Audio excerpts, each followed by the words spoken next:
नज़रों से समझने की कोशिश करेंगे। मरियम जो कि कुंवारेपन में ही परमेश्वर के स्वर्गदूत के द्वारा दर्शन पाकर परमेश्वर के पुत्र को जन्म देने के लिए तैयार हुई, बड़ी ही यातनाओं के साथ बड़ी ही कठिन परिस्थितियों में बैतलहम में उन्होंने यीशु मसीह को जन्म दिया।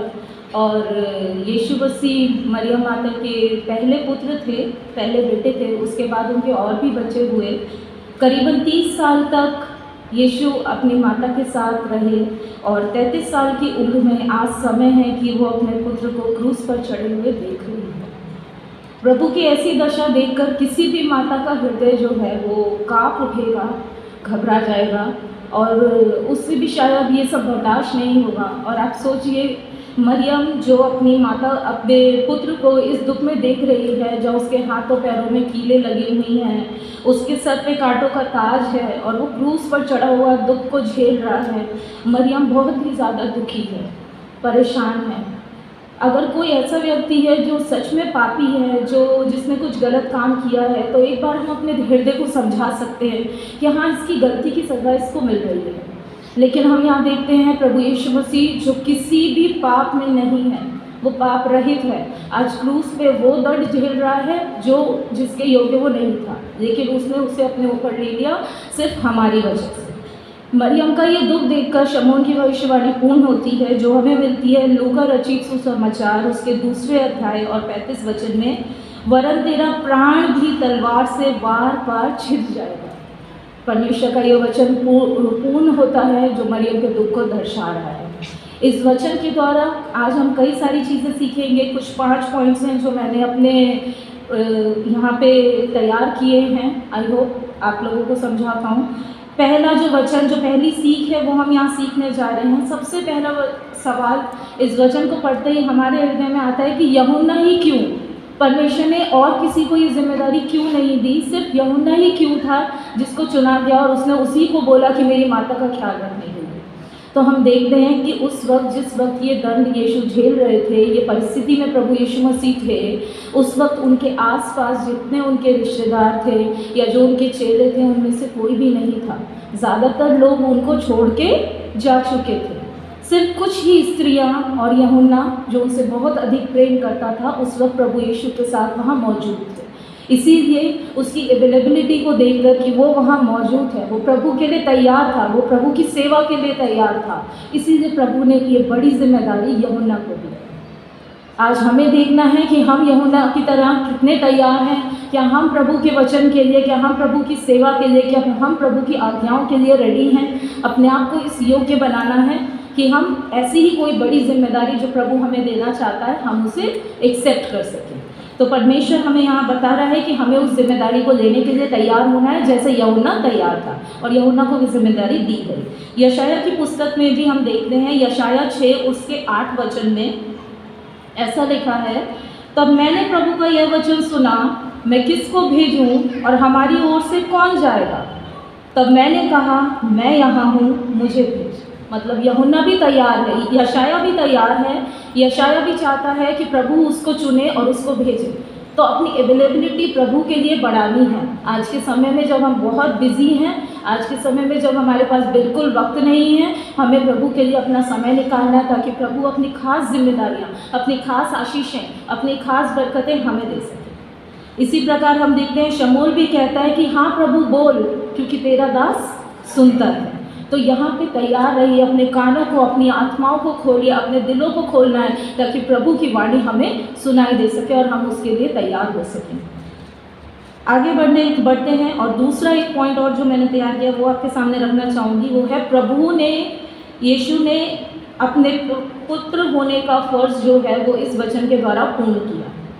हम यहाँ देखते हैं एक बहुत बड़ी जिम्मेदारी है। जिस तरह माता पिता एक बच्चे को पैदा करते हैं, उसको पढ़ाते लिखाते हैं और तमाम जिम्मेदारियाँ पूर्ण करते हैं। इस समय यीशु मसीह जब वो क्रूस पर है और वो यातनाओं में है, तकलीफ में है, लेकिन वो अपनी जिम्मेदारी को नहीं भूल रहा।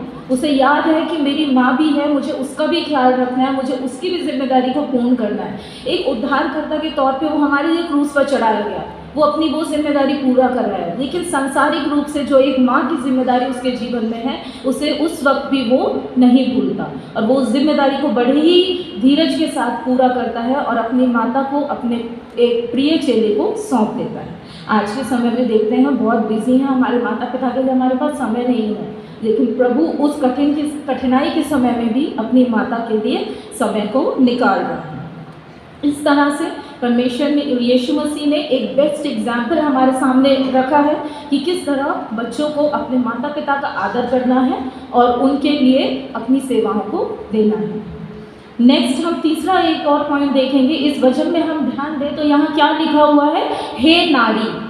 हे नारी शब्द का इस्तेमाल क्यों किया गया? वो हे माता भी बोल सकता था, या और भी अनेक शब्दों का इस्तेमाल कर सकता था, जिस तरह से लोग मरियम माता के लिए इस्तेमाल करते हैं, स्वर्ग की रानी या माता या और भी शब्दों का। लेकिन प्रभु ने क्या बोला, हे नारी। नारी शब्द एक बहुत ही साधारण शब्द है, ऐसा नहीं उसकी वैल्यू नहीं है, वो भी एक बहुत आदरजनक शब्द है, लेकिन प्रभु ने उस शब्द का इस्तेमाल इस जगह सिर्फ इसलिए किया क्योंकि वो ये दर्शाना चाहता था कि उद्धार सिर्फ प्रभु यीशु मसीह के द्वारा है और किसी के द्वारा नहीं है। तो किसी भी व्यक्ति को इस तरह का कोई कन्फ्यूजन ना रहे कि उद्धार मरियम के द्वारा या किसी और के द्वारा है, पर उद्धार सिर्फ और सिर्फ प्रभु यीशु मसीह के द्वारा है। इसीलिए उसने यहाँ इस शब्द का इस्तेमाल किया, हे नारी। आगे हम लोग चौथा पॉइंट देखेंगे। चौथे पॉइंट में हम जाएंगे जो कि है, यीशु मसीह ने वहाँ पर जब क्रूस पे था तो अनुरोध नहीं किया। उसने ये नहीं बोला, यूहन्ना क्या प्लीज़ तू मेरी माता को देख लेगा, क्या प्लीज़ तू उसका ख्याल रख लेगा। प्रभु ने अनुरोध नहीं किया, उसने आज्ञा दी, उसने ऑर्डर दिया, यूहन्ना ये देख, ये तेरी माता है और ये तेरा पुत्र है। ये प्रभु यीशु मसीह के जीवन की, उनके चरित्र की एक बहुत खास क्वालिटी थी कि प्रभु हमेशा किस तरह से रहते, अधिकारी की तरह प्रचार करते थे। अधिकारी की तरह परमेश्वर ने उन्हें सारे अधिकार दिए थे, हम सभी जानते हैं, जिसकी आवाज़ ही से आंधी और तूफान रुक जाते थे। वो अधिकारी यहाँ पर क्रूस से बोल रहा है, देखिए तेरा पुत्र और ये तेरी माता है। तो वो अधिकारी, हमें भी अपने आप में उस तरह से अधिकार को लेकर आना है, प्रभु में अपने आप को विश्वासी बनाना है, प्रभु में अपने आप को दृढ़ करना है, ताकि हम भी बड़े ही अधिकार के साथ जब ऊपर जाएं तो प्रभु के साथ सहभागी हो सके और प्रभु खुशी से हमें खुले हाथों से हमारा स्वागत कर सके। आगे हम एक अंतिम चीज़ देखेंगे, नए तरह के संबंध को प्रभु ने क्रूस पे स्थापित किया। उसके और भी भाई बहन थे, वो उनको भी जिम्मेदारी दे सकते थे, लेकिन सिर्फ यूहन्ना को चुना गया। वैसे यूहन्ना भी उनके चेले होने के साथ साथ उनके कज़न ब्रदर भी थे।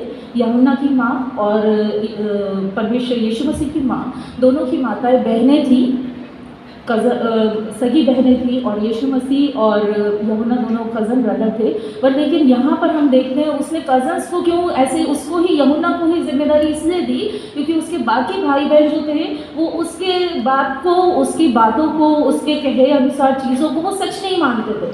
वो क्या समझते थे, ये तो पागल है, ये तो उल्टी पुल्टी बातें करता है, अजीब अजीब चीज़ें करता है, इसको उन पर विश्वास नहीं करते थे। कल ही हमने सुना, फादर ने समझाया था यहाँ से कि क्या कहते थे उसके भाई, इसका चित्त ठिकाने नहीं है। और जब ये आज्ञा निकली कि उसके पकड़वाने के लिए, तो उसके खुद के भाई पकड़वाने के लिए दौड़ पड़े। ठीक है, तो इस वजह से उस वक्त यीशु ने ये सोचकर कि मेरी माता की सही जिम्मेदारी इस वक्त कौन उठा सकता है, सिर्फ यूहन्ना ही है जो उस जिम्मेदारी को पूर्ण कर सकता है। उसने यूहन्ना को ये बड़ी जिम्मेदारी दी। हालांकि यीशु मसीह के क्रूसिफिक्शन के बाद और रिजरेक्शन के बाद उसके भाई बहनों ने उसके ऊपर विश्वास किया, उसके भाइयों ने उसको माना और उसको उसकी गवाही भी दी, पर लेकिन तब तक वो उस पर विश्वास नहीं करते थे। आज हम यहाँ देखते हैं वो क्रूस के द्वारा उसने एक बहुत बेस्ट एग्जाम्पल कि किस तरह से हमें एक दूसरे से प्रेम करना है, किस तरह से हमें एक दूसरे की सहायता करनी है, ये पेश किया है। इस तीसरे वचन के द्वारा मैं आप सभी को बस यही समझाना चाहती हूँ, जैसे प्रभु ने अपना एग्जाम्पल रखा कि हमें अपने माता पिता को प्रेम करना है, अंत समय तक उनको याद रखना है, और सिर्फ माता पिता ही नहीं, बाकियों के लिए भी अपने प्राण को तैयार कुर्बान करने के लिए रेडी रहना है। तो अपनी अवेलेबिलिटी प्रभु के लिए बढ़ाएं, अपनी उपस्थिति प्रभु के लिए बढ़ाएं, प्रार्थनाओं में लगे रहें और होने दें कि जब प्रभु को ज़रूरत हो हम उसके काम आ सकें। परमेश्वर का धन्यवाद।